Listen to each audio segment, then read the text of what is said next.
karena gerbong wanita yang bisa dikatakan gerbong maut, gerbong kereta, gerbong bunuh diri. Itu apa sih Bu tindak lanjut yang dari PT KCI itu sendiri Bu? Ya, buat kita semua pengguna komuter lain sebenarnya semua tujuan kami semua kereta itu baik gerbong campuran ataupun gerbong wanita itu sama kenyamanannya, sehingga untuk case-case seperti pelecehan seksual ini pun kita melakukan edukasi karena ternyata korbannya tidak hanya wanita tetapi juga pria. Artinya kans untuk menjadi korban itu sama pria dan wanita.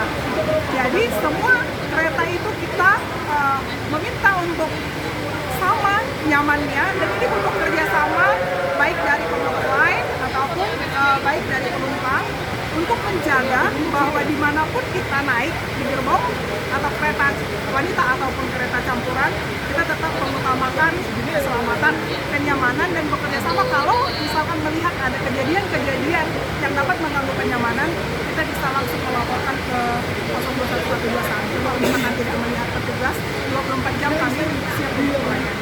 Nah Bu, itu kan biasanya kalau kita sebagai korban ya, kalau kita sebagai yang melihat nih, apa yang harus dilakukan dan ada nggak tips-tips untuk mengatasinya biar tidak terjadi kasus? Ya, pasti kalau kita masih punya spare waktu, kalau keretanya sudah penuh, kami tetap edukasi bagaimanapun bisa naik di kereta yang akan datang. Yang kedua, kebiasaan saya melihat bahwa kita masih enggan untuk transit. Ya, jadi sebenarnya saya juga pengguna kereta dari Universitas Indonesia ke Jakarta Kota. Tapi apapun kereta yang masuk di Universitas Indonesia pasti saya naik. Karena biasanya di stasiun Kalibata itu sudah mulai longgar. Jadi sebenarnya solusi-solusi untuk mengatasi kepadatan tersebut bisa kita lakukan dengan naik kereta apa saja yang lewat. Misalkan itu bisa saja kalau udah dibilang tujuan Manggarai itu biasanya lebih kosong ya.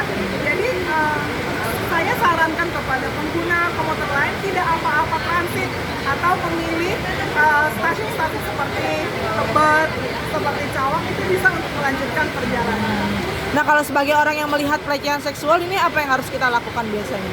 Kalau misalkan kita melihat ada teman atau penumpang lain atau pengguna jasa lain yang mengalami pelecehan seksual, itu bisa langsung teriak atau bisa langsung menghubungi kami 021121 supaya di stasiun terdekat kami bisa melakukan tindakan, atau kalau misalkan melihat ada petugas di atas kereta bisa langsung melakukan.